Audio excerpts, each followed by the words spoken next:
suffocating in this box that everyone just sits around.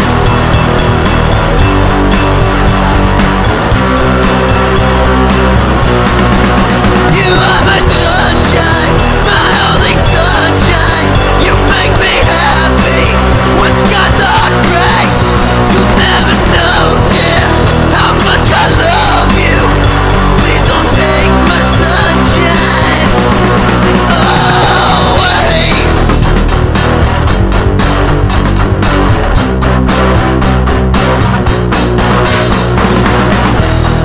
Try to hide the ugly things, try to hide behind an act.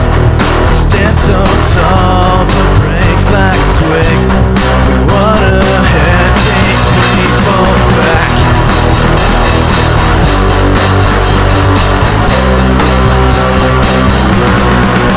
You are my sunshine, my only sunshine. You make me happy when skies are gray. You'll never know, dear, how much I love you.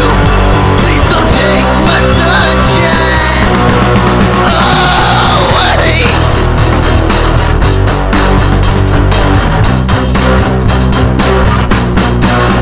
You are my sunshine, my only sunshine. You make me happy when skies are gray. You'll never know, dear, how much I love you. Please don't take my sunshine. You are my sunshine, my only sunshine. You make me happy when skies are gray. You'll never know, dear, how much I love you. Please don't take my sunshine away.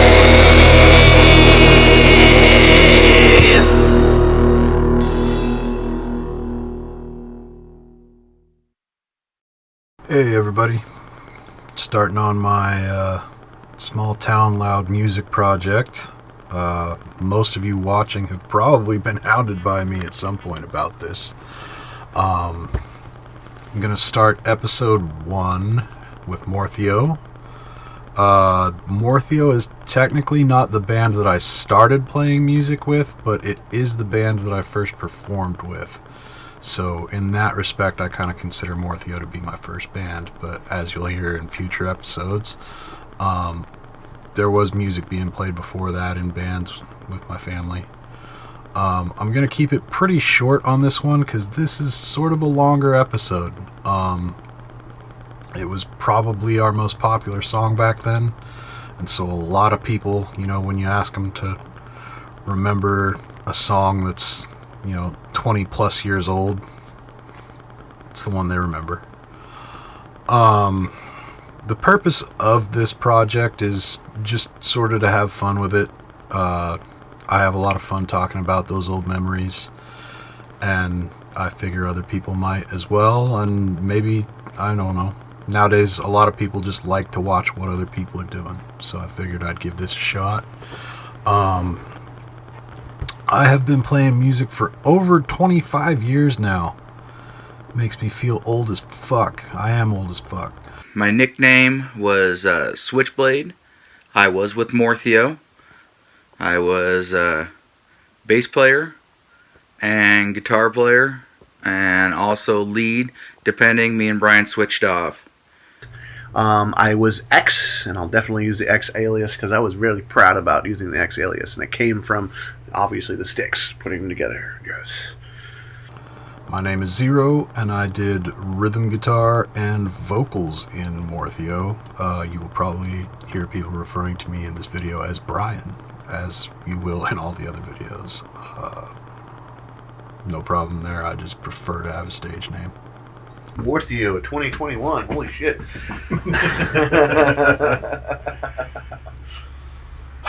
Man, I think about recording that album.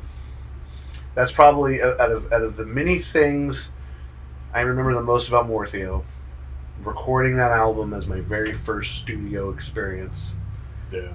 And thinking, this is going to take us to Hollywood, and we're going to be touring the world. And it's pretty funny. But I remember just watching the process and feeling so damn good about this recording, and like just so proud about every single part of it, how it sounded, and like the work we spent practicing 3 times a week. As much as we could. There was a lot of times that whatever would get in the way, but yeah.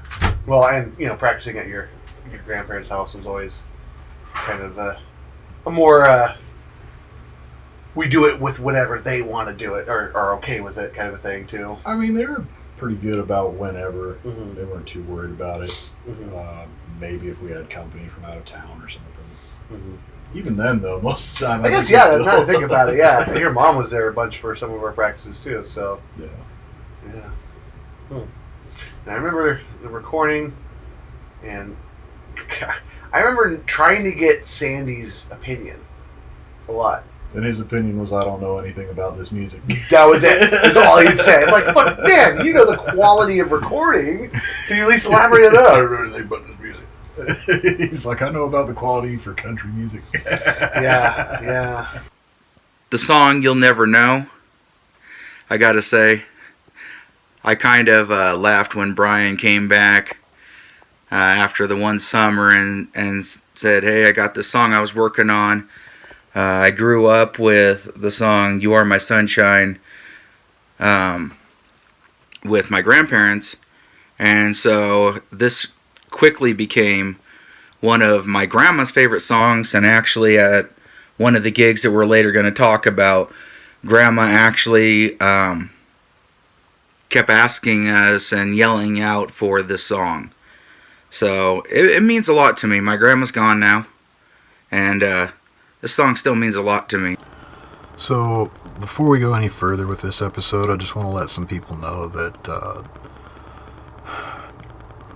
right before Widget passed away, I know a lot of you know Widget, I did get a video interview with him done. It's going to be in this video, so if you're not prepared for that, go ahead and just watch this one later or whatever. It was kind of tough for me to do the project when I would get to his parts at times, but also it was kind of therapeutic because it was just nice to hear his voice again. But just be aware that it's there, and go forward accordingly. I am Jesse. I went by Spider in the band, and I was part of the weird development beginning of Mortheo. I don't know if we were a band or we were an idea or we were just pushing out some noise going through. I don't remember. It's been a long time ago. I am Ben Deho, and I was the guitar player in Never Better, while Mortheo was a band. Never Better, and we all wrote songs in Never Better. I mostly just sang and played rhythm guitar. Every once in a while, there was a few songs I think I would do lead guitar on. The Preservatives, Chris and the Ponies, and then a little bit later the Decibel Network. My band was called Cash Refund, and we were a pop punk band. You guys had so many names back then that like it just became Brandon Chapman's band. It was who's ever in that guy's band, but Pete Bosch, and gotta give a shout out to him. I don't think he plays anymore, but yeah, it was Ode to Summer, The Undecided, Eleanor. Don't forget about Fuck You. Yeah, Fuck You was hilarious. Yep. How would you describe Mortheo to someone? Mortheo I would describe as gothic Nirvana. Kind of that gothic band. They were dudes killing it. Honestly, if I think about it now, they were killing it. They're the ones who actually started what I do now as a career, and they would play shows and kill it. And the weird part is, it wasn't the popular in high school. It wasn't anything. It was making actual music inside the courtyard of a fucking high school, and with the boys together, that was really fun to watch, and it actually inspired me to make music. And, yeah. I remember, as far as like having that same experience myself, I don't recall the name of the band. It might have been the Flaming Ants or something like that. But this dude Josh Burt that was in my band class with me, and I will probably never hear from Josh Burt again, but him and his buddies were at a battle of the bands at the high school, and I was like, oh, okay, like, the stuff that I do with my cousins, no, I can take that on stage. Like, we can actually play shows. And, my cousins had already, talked about wanting to do that before, but we were so young, and it just wasn't going to work out there. What was it like preparing for a live show? Nerve-wracking. Because I'm not that great at operating the bass guitars or guitars at all. Learning that stuff so I could do something for a best friend, man, trying to get it going through, and it was difficult. So nerve-wracking as hell for me, especially to get up in front of anybody or having a camera in my face right now. It's definitely going to be different, looking at the woods even as an escape. So how about before Mortheo officially, when we did that thing in the classroom? Oh, God. I wish I would have been able to forget that one. I was probably the most scared I'd ever been standing in front of anybody and doing that stuff. Even though it was a classroom I've looked at and seen forever, man. You still had Miss Kirkpatrick in there. Kind of was different. I want to make sure to say that, no, that was huge, the contributions that Spider made in the early days. Like, just as far as having some songs put together and, helping me come along as I became, a songwriter instead of just a drummer.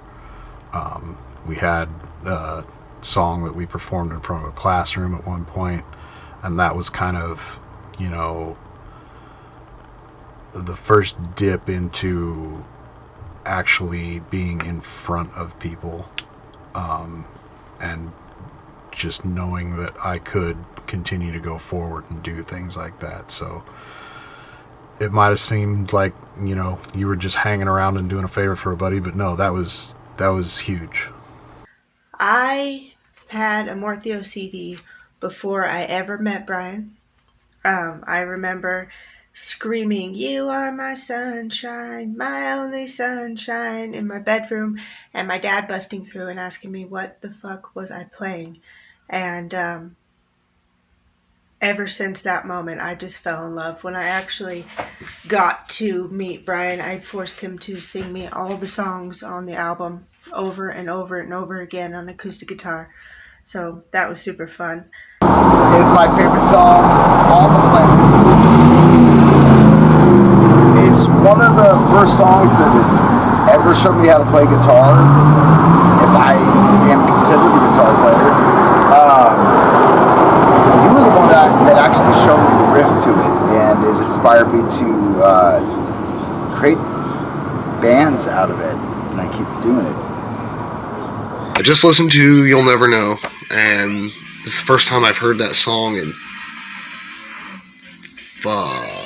20 years. Or even longer. 20 plus years at least. Cause maybe I might have heard it a time or two before that. Or, after that, or whatever the fuck. Anyway, Mortheo was, I think, the first band that I ever saw live. I'm pretty sure they were the first. Definitely the first local band I ever saw live. I think I went to a fucking Pat Benatar concert at the Douglas County Fair. That was my first official real concert, but big concert, not real concert. But yeah, Mortheo was definitely the first band I remember seeing live, because I remember walking out of the courtyard, or into the courtyard of South Umpqua on my way to lunch in high school. And there was these dudes out there, and they had amps, and they had a drum set out there, and mic, and they started playing music, and I was like, what the fuck?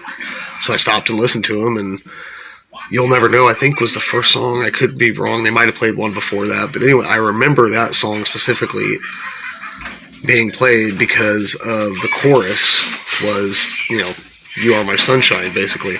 Well, my first memory, I think, of Mortheo and the song You'll Never Know. I think I was a freshman or sophomore, South Umpqua. And pretty sure you guys played at the school. And I was probably just getting into heavy metal at the time. And so, man, when I first heard that, man, that was about the heaviest thing I think I ever heard. That line from You Are My Sunshine, that's like taking a love song, I guess, and make it metal. That was pretty wild, I thought. Yeah, I just met Brian and Toby and the guys that were doing all that. So yeah, that was pretty. I'd never seen anything like it, honestly. So that was pretty cool to see that. That was probably one of our most favorite. Originally, that was probably the earliest song that you did that we loved so much that we jammed it all the time in practice with Never Better. And it was almost like a song that we begged that we could borrow from Mortheo to play at shows, It was a classic, I don't know what you would call that, and it's not necessarily a remake, it's definitely borrowing almost the whole idea of that old school song, but redoing it into heavy metal in that particular genre was what was very catchy, and it caught people's attention because they were like, wait a minute, I know those lyrics. It was a very catchy song. It grabbed people's attention really easy. After listening through the songs, the first one, You'll Never Know, is probably my most remembered song from Mortheo for sure. Listening to the chorus come up and really rocking out to that one. You'll never know. You'll never know. That's the other one. That's the one I always like. I like to jokingly refer to whenever I talk about my first band. Yeah. It's like this is the one. Yep. Which is that one you'd ever want to re-record? Yeah, not really. I didn't think so. I figured that might have been the one. Somebody, so I've been asking a lot of people to do these, and Sure. I've talked to some people that are just like, man, I think you guys really hated that song, and I'm like, at the time, yeah, I got sick of it, Sure. And it's because people just chalked it up to, oh, I know the words of the chorus, Right. And I feel like there was a lot of that, and they weren't really listening. But now that it's been a number of years, and I go back and look at what it really is, I'm like, oh, I think the original was somebody's asking the person that they're with not to leave them or break up with them or something like that. But to me, it always hit me as two people that were struggling with suicide and stuff like that, begging the other one not to leave them. Right. And that's the context that I put it in when I wrote that, and that stood the test of time. Oh, sure. It's still relevant to me today. Well, I mean, that was a word. All the rage is building up, suiciding, backing down, we're suffocating in this box while everyone just looks around. That's a very, very different concept than any of the original song. Right. If I was going to liken it to anything, it reminds me of when Perfect Circle did Imagine. Oh, yeah. They did this very slow, different dirgy, tone. Minor piano, very different tone than was this original one. Very different tone, very different war. Yeah, exactly. And that's kind of where I really like that too. But yeah, we were so sick of playing that song because it was just, that was always the one. Play the Sunshine Song! Yeah. It's not even a song you're at. Name of the song, you asshole. And I get it. It's fun to have fun with it when you're out there Sure. in the audience, sure. But again, it was it got a little irritating because it's these people don't even know what the fuck is going on with this. Right. And some Right. of them did. I'm sure a lot of them did, and they just liked that one. But Yeah. Well, I mean, we also had a kind of an angsty feel where we thought we were against the world with a lot of the musical tastes that like although we had a bunch of people like Widget and you know, like just people who wanted to show up and support what we were doing, not because of the fact that they were just bros of ours or friends of ours, but it was like they really liked it a lot. A few people over the years have asked me about where the Mortheo name came from, and it actually just came from me being bored in class. Like, there was a list of Latin word roots that I just kind of got my hands on, made a few. We were struggling about, like, you know, what do we really want our band name to be, and we wanted it to be something unique, and for the style of music we were playing, we wanted it to be a little bit menacing, honestly. And so we went with Mortheo, which were Latin roots for death and God, kind of mashed together. They're probably not even prefixes and suffixes. That probably just got mashed together as they got mashed together. I mean, I think that there was probably a little bit of both, but the way that the band conveyed the song, even though you used part of the words from something else, like it fit really well. So yeah, it was catchy and people already knew part of it, so I mean it's easier to like that way because you're like, oh shit, I recognize that, that's cool. But I think that y'all did a really good job using it in a different way. I think there's always something more to a song at a show, and there's always something more to lyrics. And it might just be one phrase, it might not even be the whole song, but I always think that there's something there, and the way that it's presented, which we can get to later in your Stuck Pig one. That I always think that there could be more for the casual listeners. That song actually uses the You Are My Sunshine, which is totally, you know, a super common one. So I think there's more there. I don't know what's there, though, actually. I have a hard time sharing my thoughts about songs because they're typically wrong. But I don't mind that they're wrong because they kind of become my own. So I got the question from somebody during this project, why did I choose the chorus to You Are My Sunshine to build a song from?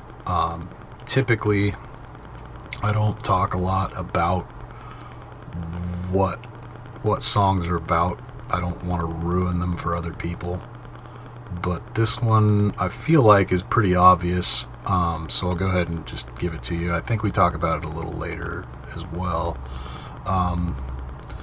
To me, whenever I heard that song, at least once I was a teenager, I think it's supposed to be some sort of a love song, like, you know, Don't Break Up With Me. But when I heard it, it seemed like two people who were going through depression, you know, like a couple going through depression, or maybe not even a couple, just someone that you cared about a lot, and they couldn't handle their life. They were struggling with life and they wanted to end it, and you just pleading with them, it would, you know, devastate me so much if you were to leave me, pleading with them not to kill themselves and leave you. I think that probably means that I am a bit deranged, but that's where it came from, and we used to hate playing it for a while there, but now that I haven't, you know, had a bunch of people shouting at me to play it for more than a decade, like, it's coming back, and it's still a relevant thing. There's just a lot of people in my life, and I'm sure I'm a person in a lot of other people's lives, that just really struggles with the thought of not being around anymore, and life seems harder than just not being alive anymore, and you just don't want to lose that person. And as far as You'll Never Know, was that your favorite Mortheo song, Sunshine song? Oh my gosh, it was miserable. It was great. It was great lyrically. It was great in terms of, like, musicality and everything. But for me, it was like any top 40 radio hit because, you know, like, dude, we were at each other's shows. You hear it 35 times. You're like, oh, play something different. You know, it wasn't bad because it was a bad song. It was bad because, like, I have an ADHD temperament, which is like, I've already heard this. I know what's happening next, you know? So it was a great, like an amazing song if you want to be Radiohead and play Creep for the rest of your life. Yeah, it wasn't that I hated it. It was just that, like, I'd heard it a couple times. It was pretty dope for me back then. I remember Brian Liebersite. He was my older brother's best friend. And I was in like junior high, like around 1997 or something-ish. It might have been 1996, I don't know, one of them. And we got invited to go to these local band concerts, and we cheered Mortheo on mostly because of being friends with Brian and Toby. Toby's pretty dope too, I remember him. And the thing I remember the most is everybody always asking and requesting for Mortheo to play You'll Never Know. And I just remember it always would piss Mortheo off, and they'd never want to play it. They'd be like, no, we're not playing it. And then they go on to another song. But, eventually, sometimes they would play that song. It was funny. Because I think I think at that time that was one of the songs that you could understand the most. With Mortheo, it was a screamo-ish, hard to understand, but it was one of the bands out of all of the bands that played that you could actually sort of understand. And I think that's what made me personally at the time when I was young like that band. One of their most popular songs was You Are My Sunshine. Everyone loved that song. I love that song. Everyone wanted them to play it every single show. That was the song we wanted to hear. And I can't speak to them about this, but I have a feeling that was probably one of their most hated songs. Them personally hated that song just because it was so fucking popular. And the reason I say that is my band at that time, Cash Refund, we had a song called Teddy Bear. Everyone fucking loved that song. I hated it. Absolutely fucking hated it. Everyone wanted to hear it. And so from that experience, I think I have a feeling Mortheo hated You Are My Sunshine. But that song was sick. That was awesome. I remember that you, Brian, didn't necessarily like playing that song. One of the biggest memories I think I have of that is how you would get a kick out of starting to play that song at one of your concerts, and then when people got excited, you would cut it and you would start playing something completely different just to troll people. I personally really liked that song. I thought it was a good rendition of it, and I remember singing that a lot to myself growing up. Kind of like what we had talked about in our discussions earlier, You'll Never Know was the first instance I had of a song that was the quote-unquote famous song, but then got to the point where you just didn't want to hear it anymore. You just didn't want to play it anymore, because every time we'd show up or play a song, it wouldn't even be called You'll Never Know. It'd be called the Sunshine Song. Play the Sunshine Song! And I was like, okay. Yeah, we're kind of tired of it, which is interesting because the perspective after the fact was like, that was really, really cool that people even thought of that.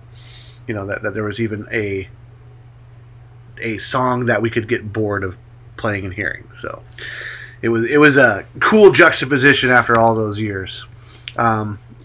Definitely hated playing the song live as we were into it, but when like the first few times that we played it, and because there's another thing about that song, it was the very first time where I played a song and people knew the lyrics besides Sweet Dreams. but technically we wrote this one. So I think that's probably why it was the most popular, was because of the idea that people knew the lyrics. It had a familiar sound, kind of like what I was saying about Perfect Circle's Imagine, right? Their cover of that sounds very different, and we try to make it different. 2007, and we were doing that in dark, 1999, 2000, so it was already like this cool new perspective. idea. That was what? I always liked playing it 2006. Until the point where people were asking to play it, or for us to play it all the time. And then it was like, well, we have better songs, because I always thought we had better songs. I definitely had fun fucking with people about that song. Like I said, we were sick of playing it at the time, and I was also kind of just a little concerned that people didn't really get it. They were just like, oh, I know this song. Okay, yeah, cool enough. It's fine. It's there that way for a reason, but like once, and every local band has this, there's a song that people request and just beat to death, and you get sick of it. So yeah, like one of my favorite things to do, and everybody else in the band was on board with me. We knew people were gonna ask, so we'd start to play the intro and then switch it to, like, we covered Sweet Dreams from Marilyn Manson, or we'd switch it to one of our other songs like Security or something like that, so people would get all hyped up, and then we would just drop it on them. And if we had ever been able to afford a manager or a promoter at that time, they would have been pissed, because we just kept fucking with people on that. It's probably one of the first songs that I remember, and it was obviously catchy. This was probably Mortheo's most popular song. Do you think it was the best one on the album? I think I had others that I liked more. We'd have to go over the names so I could remember everything, but no, I think there was probably ones that came later that I enjoyed more. Yep, I remember that.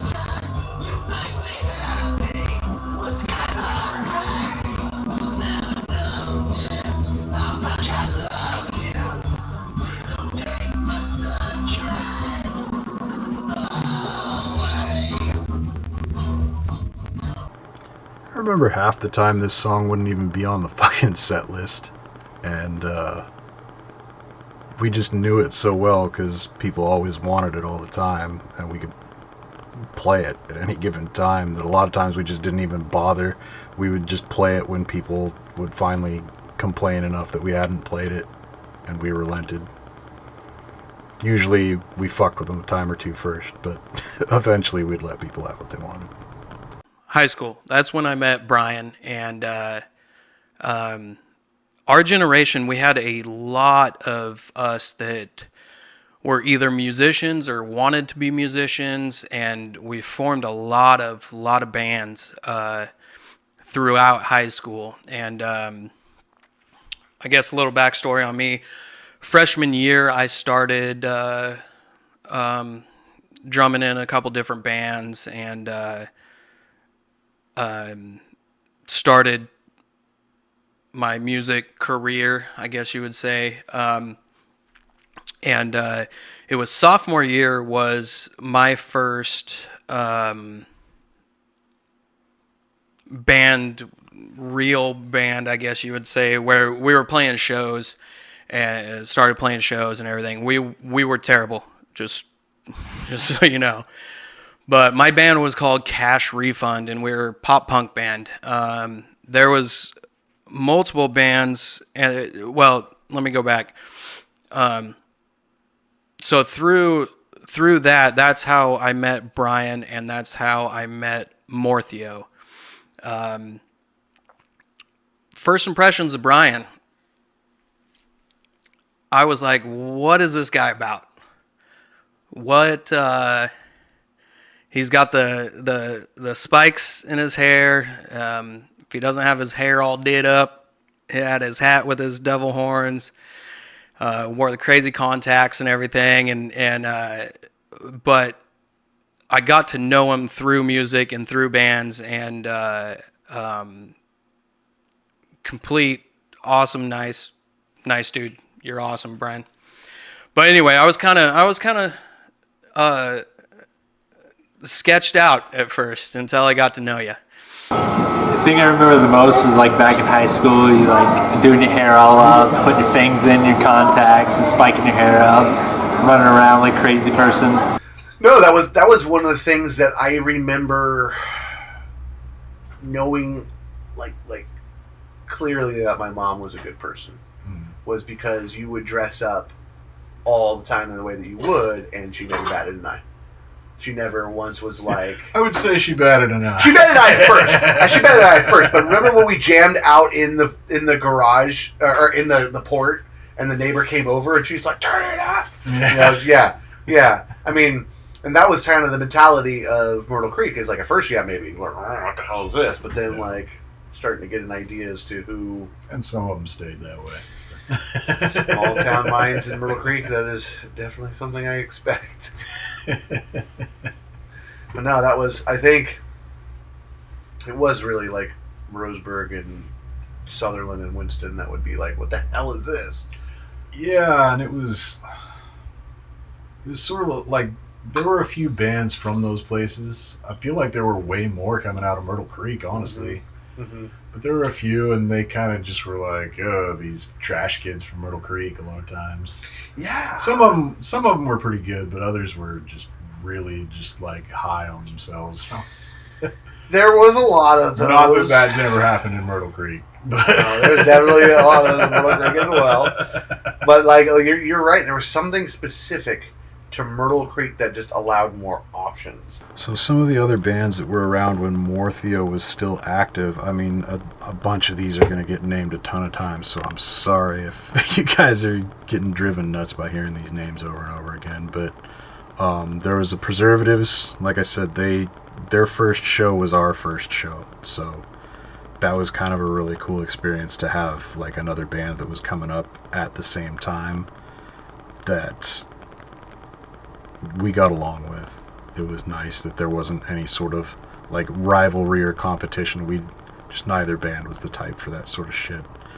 I remember there was Exit 103 or THC, depending on which rendition you had, and for the most part they just played cover tunes. There was a weird point in time where they were playing some heavy metal songs, and that was kind of cool to see, but that just wasn't for them for the most part. There was Brandon Chapman's band, which they changed their name so many times I stopped trying. It just became Brandon Chapman's band. And there was Cash Refund. Cash Refund was kind of a pop punk band, and it was kind of interesting to see like the Preservatives were like just slightly older than us, like a year or two or something like that, and they were kind of a pop punk band a little bit, and then Cash Refund was a couple years younger than us, and then they come into the scene, so it was interesting to kind of see, like, I don't know, it was almost like a wave of that. Who else was around? Wally Beamer. They were another one that did mostly covers, but they'd come out with an original every once in a while, and that was like a big thing for me. If a cover band would come out with an original, I was like, oh man, just keep doing that. Like, just keep making more of those and just let go of the covers. But I mean, some people just like to play tunes. They know it's cool. But, who else was around? I remember. Well, Never Better was around, kind of, but they weren't like local to Myrtle Creek. They showed up to Myrtle Creek because I was there and they were my family.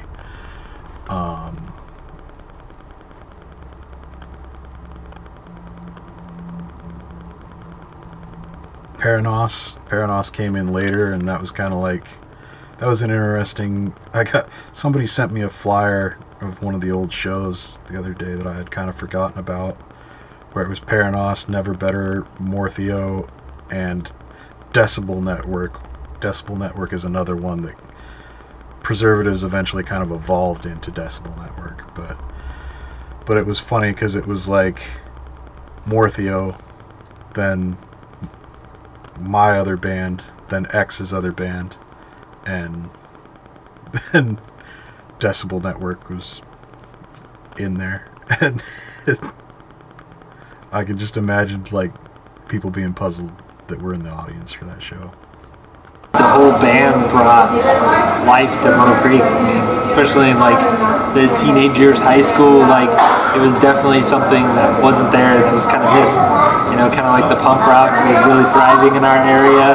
You know, it wasn't like Blink-182. It wasn't, you know, like Linkin Park. It wasn't, you know, it was unique. It was, you know, a little bit of that, a little bit of death metal, a little bit of you guys combining your personality into it, and it was kind of like the birth of something new that, you know, nobody had ever seen before, and it was kind of fun to see that witness and go down and be a part of. So there were so many more bands too. If I can think of them now, bands with McCurry and Cody Bush and Paul Bratton. Paul Bratton joined the Dead Horizon for years. Toured together. Mortheo, of course. Oh, the Bittner. It's one of our first shows. The Preservatives was a dope band. They were dope. In fact, from the Preservatives, I forget which guy it was. Let me use his Marshall 900, I think it was, or CC 2000. Let me use that thing on my first show at the VFW in Myrtle Creek. And again, it's amazing. It's amazing to have stuff like that. Run around with Brandon Chapman, you guys like battle the bands, you guys like who plays the best, who plays the loudest, and every time you guys get a chance, like show and tell, it's like you guys pulling out your band equipment. It was like you guys like stole the show like all the time. Just the idea of Preservatives, Wally Beam, or Exit 103, like there was a good you know, Left-Handed Mailbox Bashers. Yeah, and, that was Cash Refund. The Cash Refund that ended up becoming, and yeah, there was just a lot that was there that like doesn't make sense for how many people that were there. Well, then Brendan Chapman's band too came in later, but I never know what to refer to them as because they changed their name so many fucking times. I just call it not. Fuck you is the one I remember because we got shit for putting it on the flyer. Yeah, oh yeah. Well, and remember Paradox putting Full Fisted Trauma, and they're like, you know, we know what that means. What are you talking about? No, we know what a fist is. What do you? Oh my God, that's what you think it is? No, we were talking about violence. God, what was Dead Horizon? Dead Horizon. That's the new one. That's the new one. I don't remember what Chapman's other one was, but I still remember. We're the Preservatives. We're in your food. That was so clever. My band, Cash Refund, multiple other bands through high school. Mortheo, there was Poverty, there was, God, so many different names of bands, different bands, and so many genres. We had metal, we had new metal, we had pop punk, we had grunge, we just this all different styles. The main thing from that time frame I remember is our shows we'd put on once a month, every month at the community center in Myrtle Creek. Now we would get like gather all of our allowances, gather just any funds that we could get to rent out the Myrtle Creek Community Center for one night, once a month, and play a show. We'd have hand-drawn flyers posted up at school, and that was like, I looked forward to that day every month, all month long. It was amazing. I remember every single one of those shows I played, I was so fucking nervous. Before the show, playing, after, I was so fucking nervous. I don't know why, but probably because I sucked. But it was so much fun, and I feel like that time frame, Mortheo was kind of like there was no ranking in bands or whatever, but I put them up there on our bands. You know, everyone wanted to see Mortheo. I wanted to see Mortheo play, and it was awesome. Got to know a lot of those guys. Toby, the drummer for Mortheo, really good friend of mine to this day. He taught me so much on drums. I remember we had a guitar theory class. I don't know why the fuck I was in it. I can't play guitar worth a shit. But we had a guitar theory class, and I remember me and Toby quick thought. Also, Toby plays multiple instruments. Brian plays multiple instruments. I've only been able to drum, kind of. That's it. But anyway, so we'd go into one of the back rooms, and there was a drum set during this guitar theory class, and Toby would just teach me how to play different stuff on drums. He would teach me drums. He would teach me different beats and everything. And shout out to you, Toby. You helped me a lot to learn a lot on drums. So hell yeah, dude. Appreciate it. Yeah, again, for time, I don't want to open my big mouth up too much, but yeah, Toby in that class was essentially like a co-teacher almost. Like, I remember Mr. Smith just gave him a lot of leeway to be like, hey, you know what you're doing on this stuff, and go help other folks. And I also, yes, it is worth mentioning, I don't know if it gets mentioned again, but Toby will play just about any instrument you hand him. Toby, or X, as he is probably, we might be referring to him as that in this video. Hand him a fucking kazoo, a saxophone, whatever, like a didgeridoo. The motherfucker will figure it out. He's just a prodigy in that way. Yeah, it's been really nice to work with him on as many projects as I have.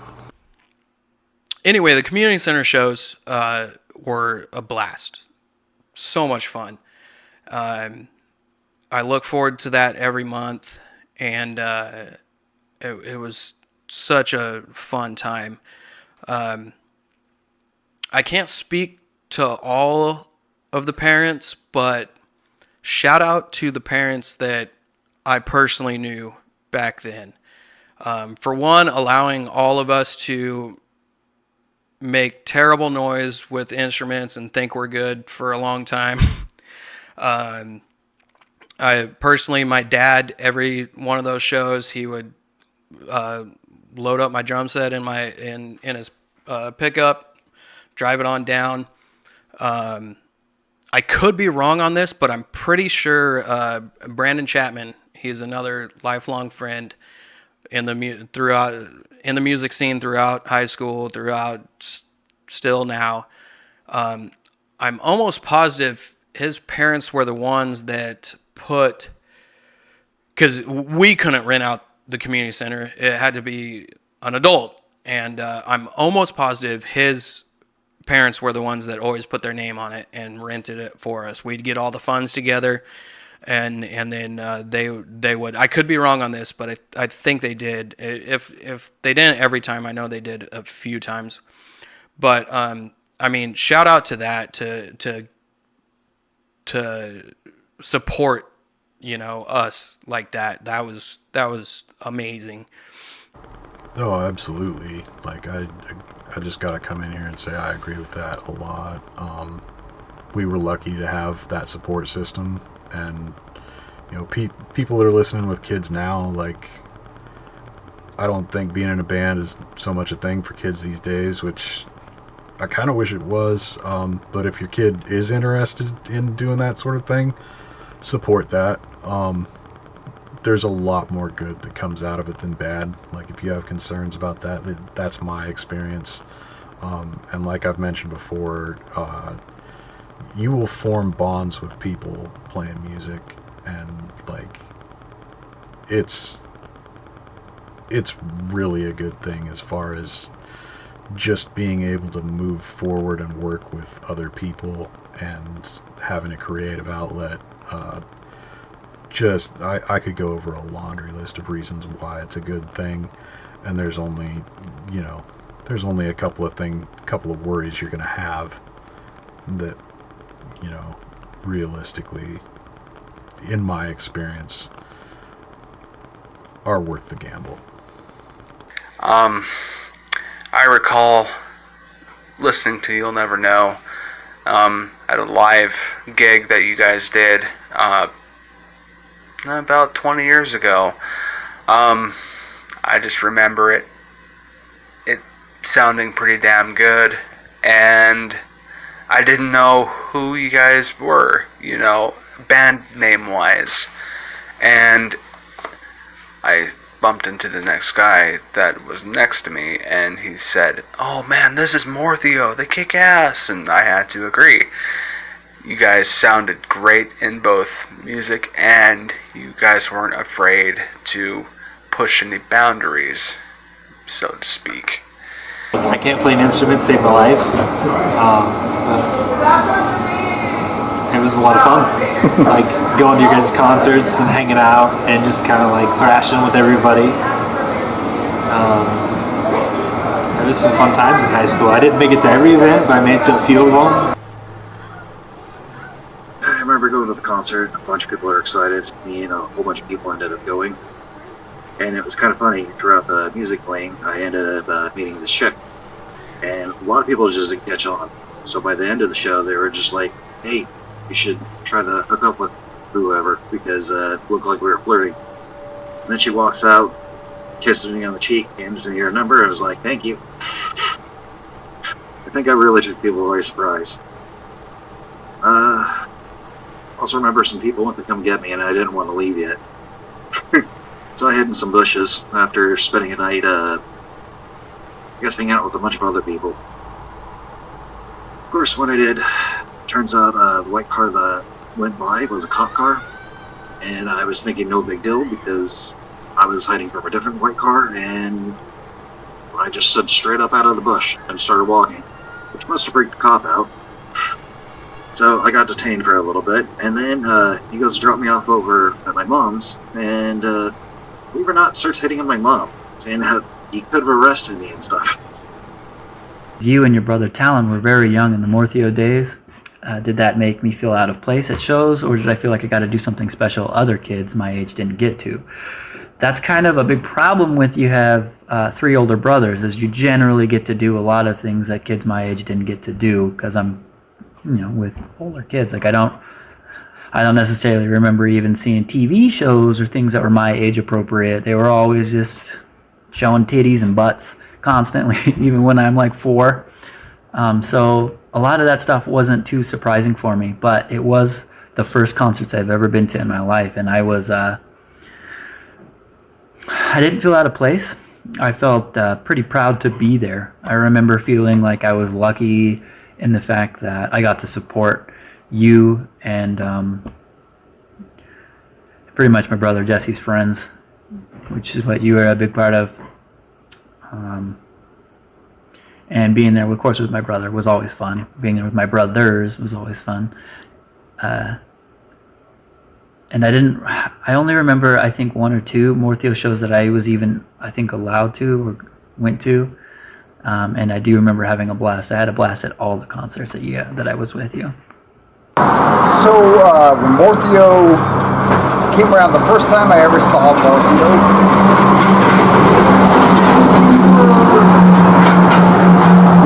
I was in middle school. I think you guys were just in freshman, maybe sophomore year. and you guys played a middle school dance, and I heard you actually play the riffs off of Sweet Dreams, and it enthralled me. And Toby Lugo was so good on the drums, and at 13 years old I decided to just kind of make a band out of things,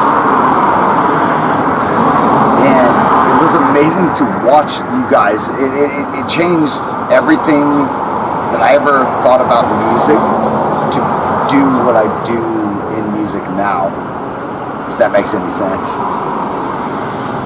I remember a lot from those times, and Mortheo does come up.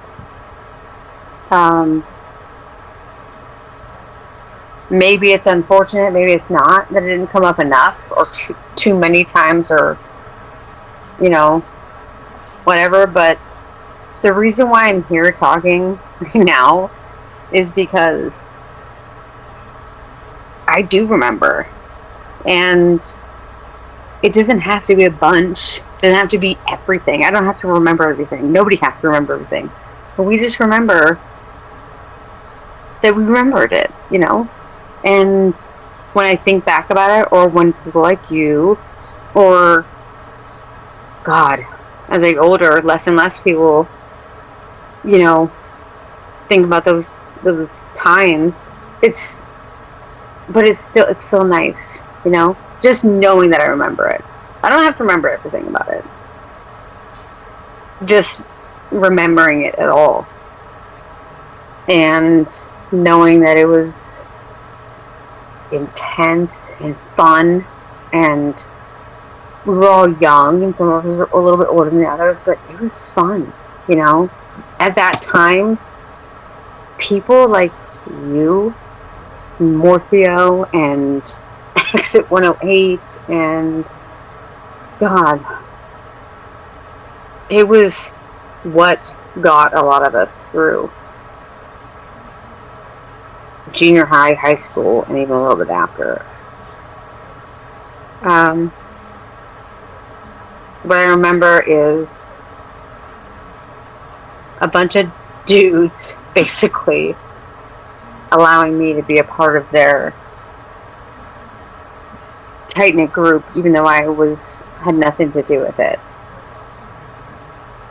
And now I'm allowed to sit here now 30 years later, 75 years later, and reminisce. So one of the questions I got from people was what inspired me to start playing music in the first place. And some of it was just hearing bands that were coming out at the time. I was probably, 5th or 6th grade when I really started becoming serious about it. Part of it was just the way that my life was. Like, I started out being a drummer because I really didn't want to be up front. I didn't want the spotlight on me so much.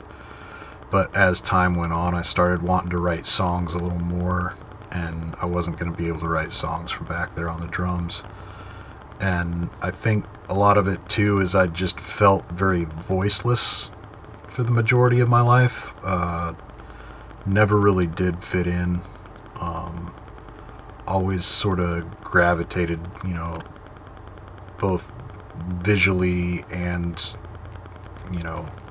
auditory toward things that were a little rough, a little abnormal.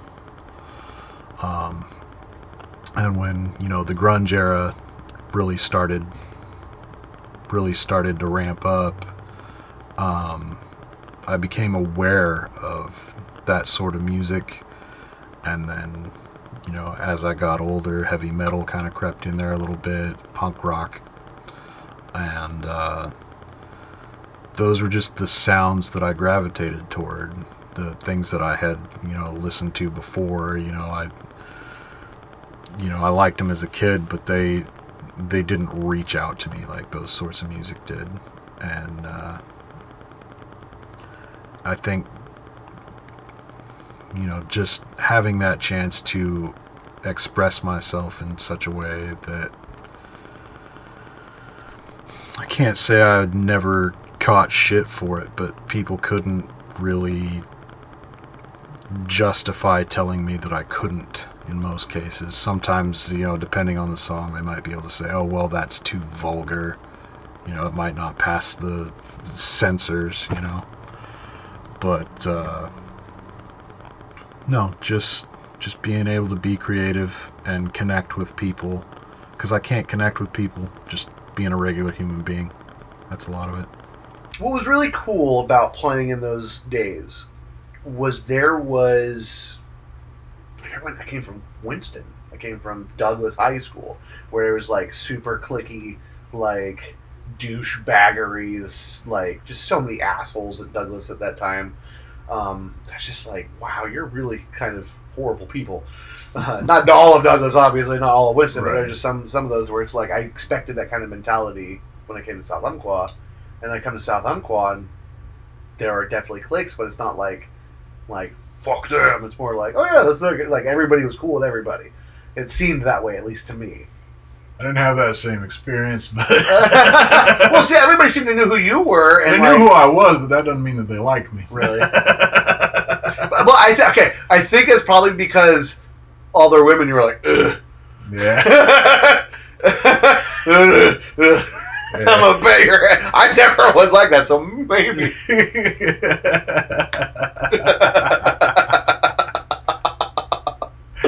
But no, I noticed that like we had jealousy, by the way. All you motherfuckers out there, that was jealousy. No, we had this very like grungy, gothy, emo-y kind of music that didn't fit in with a lot of the other stuff, but we were accepted in as that like this. It's like almost like the band of South Umpqua for a while before Exit 103 decided to try and. Well, no, they were around before us. Were they? They were around before us. They were playing in like parades and stuff like that. And which we would have never been invited to. No, we never were invited to the house parties. No. We started our first show as a house party. Yep. That's right, and that's why we never played it again. We were never invited to it. No, we were though. Marcy was foolish enough to. Oh, that's right. Marcy's party. That was really fun, actually. There's a lot more people at that party than there was at the first one we played. I don't know. It was like Marcy's party. Everybody was like forced into the living room, right? Oh, the other one was like a big garage. Yeah, kind of I guess you're right. Yeah, so it just seemed bigger because from behind the drums. No. Well, and I just remember though that a lot of the times that like we were never. It never felt like Battle of the Bands. It never felt like we were against other bands. No, and like when I first started, like when people first started like talking to me about music, like before you got there, like it was like there had been, my freshman year, there had been a Battle of the Bands that was actually a battle, and then the following year, when Kaiser got a hold of it. He was like, "Let's not make it a competition. Let's just make it an exhibition." Yeah, and, concert. Yeah, yeah. And some people were like, "Oh, that's bullshit. Like, I want to like have a competition." But at that point, like, those things never work out. Like, you're not judging the music. You're judging how many buddies could these people get. Yeah, to popularity that spot. contest rather than music contest. Right. Which is, I think, what Kaiser was saying. Right. So like, unless you have a setup where you have like judges that are very eclectic musically or are very different in the types of music that they listen to, you're not going to have a fair shake at those things. Which was Kaiser again. Yeah. Yeah. I mean, he was the one that, what was it? Because it was the people who had changed my musical tastes and led me down kind of the path where I'm at were three people. It was you, Taylor Freeman, and Kaiser. And I remember because Taylor gave me Master of Puppets, which is the whole reason why I have the Master of Puppets tattoo that I have now, because I remember being in our band class, and you and me being the only drummers in that first class for a while, or in the second Remember, we were like the second band. Oh, and yeah. Yeah, and we were the ones in the back. Music Theory, that's what it was. That's what it was. And yeah, so I remember in the back listening to Master of Puppets, like, what the fuck is this? And then Mr. Smith is like, what did you learn about music theory? I'm like, I learned that music is theoretical. There might be music, there might not. Can you call that music? I don't know. I remember like completely ruining my entire relationship with him because of running at the gong the last day. It's been staring at that gong for 3 years. I'm sure more people have done more stupid shit. Oh yeah, remember me playing the drums to the beat of the fire alarm? I do remember that. Get out! Come on! It's a metronome. Is this what you were teaching us, businessman? Trying to keep everybody in order. Yeah, nice, march! orderly fashion. March! They're trained to march to a beat, aren't they? It was the Elks. We had scheduled 3 bands, 2 from Eugene, 1 from Portland, who were cruising through. So it was 2 kind of like grungiest punk rock bands, and then 1 speed metal band, and we both opened for them. It was a long time ago, but I remember that was one of the funnest because it wasn't just like the normal, group of people who would come from like Roseburg or whatever. There was like people from like Eugene, and Portland who actually came down to like see that show because these bands are playing. I wish I could remember their names though. I know the guy. One of the guys' name was Preston, and he was a bitch. But gosh darn, I forgot their names were. Anyway, that was one of my favorites because it was just loud, it was ruckus. We had actually rented like a full, because we had that stupid old PA that we had. We actually rented like a full backing PA, and it was pretty cool. I remember that. It was just a lot of energy. It was a lot of anticipation, and it was just super fun. Yeah, that's probably one of my favorites. My favorite memory of Mortheo is the super jams that we would have when we were in Never Better. We used to mix and match players, switch instruments, write different songs. That was my favorite memory, is having super jams. A song in particular, like when we'd play shows together, we'd combine and do a song called Because You Love Me. That was my favorite memory. I remember there was that time that we were going to play this song in Never Better, like at the county fair, that Battle of the Bands. Were you disappointed that we didn't get to do that? I think I was, yeah. I don't remember for sure. I think it was, I think we were limited as to how many songs we could do. And I think we were trying to match the vibe of Klamath Falls and still give everyone, like, each song they'd worked on for that and stuff. And I honestly can't remember why we didn't get to it. But yeah, it would have been cool to do, but I also, like, if anything would have came from that, I probably would have felt bad because that was Mortheo's baby, I wouldn't want Never Better to get recognition for Mortheo's baby. I remember it was a lot of fun. There's a lot of things going on all the time. During some of the shows, I remember people doing some of the weirdest things in the crowd. They really get amped up. I think I have a big memory of this one guy going up and saying something about like trying to adjust the vocals with music and whatnot. Always seems like somebody has some kind of thing. It was that and a lot of the shows, the fingers in the ear for the Ricketts Review. Yeah. Which is funny because, like, now that you go down there, the whole entire concept of the Ricketts Review is just gone. Right. Like, Saturdays aren't even used at the fair for anything like that, when that used to be, like, the main thing. The whole stage was used for Ricketts. Yeah.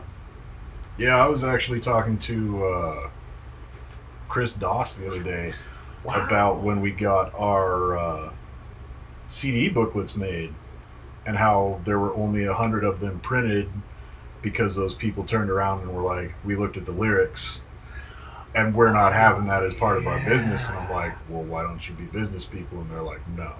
That's right. That was like Prince Charming. I remember that. Yeah. Yeah, there was a lot of negative pushback to a lot of what we did in that small, and not just Myrtle Creek, but like Douglas County. That whole mentality was just so. Honestly, I think Myrtle Creek was more open to us than other people. I think you're right. A lot of those people knew us outside of music. Yeah. A ton of shows. I remember there was a couple times when we would play. Gosh, I want to say it was one of the venues downtown Myrtle Creek. There were fights that like almost broke out after you guys played outside between like just a bunch of kind of rednecky, I don't know, purists, if you will. And like after you get done playing, they'd be like, "Yo, I hate that song. They were singing about me," you know, and like it was wild because quite genuinely, you guys never gave half a care or a shit about what anyone thought. You guys were actually like singing and producing and writing music that wasn't simply for the sake of writing a song to play it. You guys were actually making music that was like, this is maybe a controversial subject. It may be a little bit like too far the norms of like social identification, but you guys are singing stuff that was real. Does that make sense? Like you guys are actually making music that wasn't based on let's sell an album, let's put out some PR, let's do this. You guys are actually writing music that was like, hey, this sucks, let's stop doing that. Would you say that Mortheo stood their ground against critics? Yeah. I don't. Every one of me and my small group of my circle of friends, my group of friends, whatever you want to fucking call it, the clique. WWE reference right there, or F reference if you got that. I don't think anybody disliked them. Not within, like I said, the people that I hung out with and talked to. I enjoyed them. I thought they were a good band. For what the fuck do I know? I didn't play music, but they were cool to me. So yeah, I think they stood their ground. I'm sure there were people that didn't like them, but fuck those assholes. They need to recognize or something. I was just happy to be around people who played instruments and let me be around and let me play with them. Because I remember playing drums that weren't mine. I remember playing bass guitars that weren't mine. I wanted to play drums in 5th grade. My mom wouldn't let me. She said I had to play the clarinet because that's a girl instrument. And I was allowed to play people's basses and drums and guitars and even weird fucking pianos and shit when I was very, very, very stoned. But that's not the point. It was fucking awesome.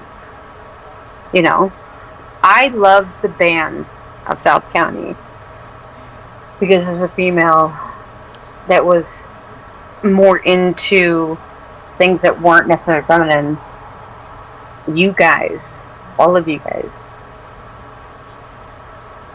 helped me fit in and feel comfortable and be happy instead of being miserable trying to pretend like I'm feminine, which clearly I'm not.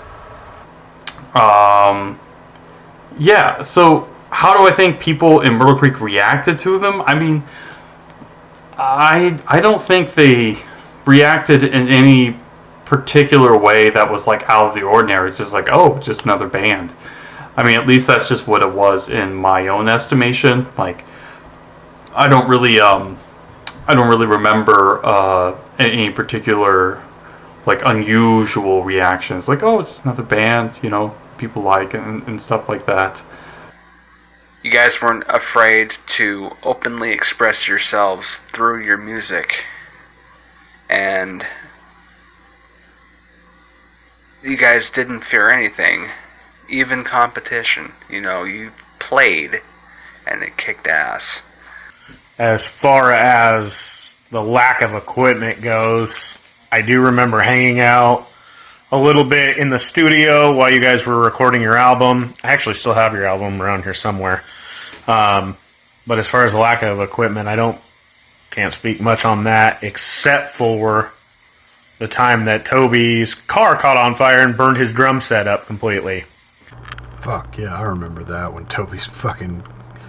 It was a Volkswagen Rabbit, I think, supercharged. Some shit like that. Turbocharged, whatever. It fucking just caught fire. And he said it blew up fucking 3 times. And he brought back what was left of the drums, which was just the rims. And they were just scorched. He had a few cymbals that survived it, and oddly enough, they didn't sound much different. But, God, yeah, that was a hindrance to our progress, to be sure. God. It kind of carried out through high school and beyond, even after high school. I made it to a couple events that you guys did after that. I even have a t-shirt in my closet, one of the old black and white t-shirts that you guys passed around. I ended up hanging on to one of those. Oh, that's fucking cool that one of those t-shirts survived. That's pretty sweet. I'm glad you brought that up, man. From what I remember, and even just what I felt, was that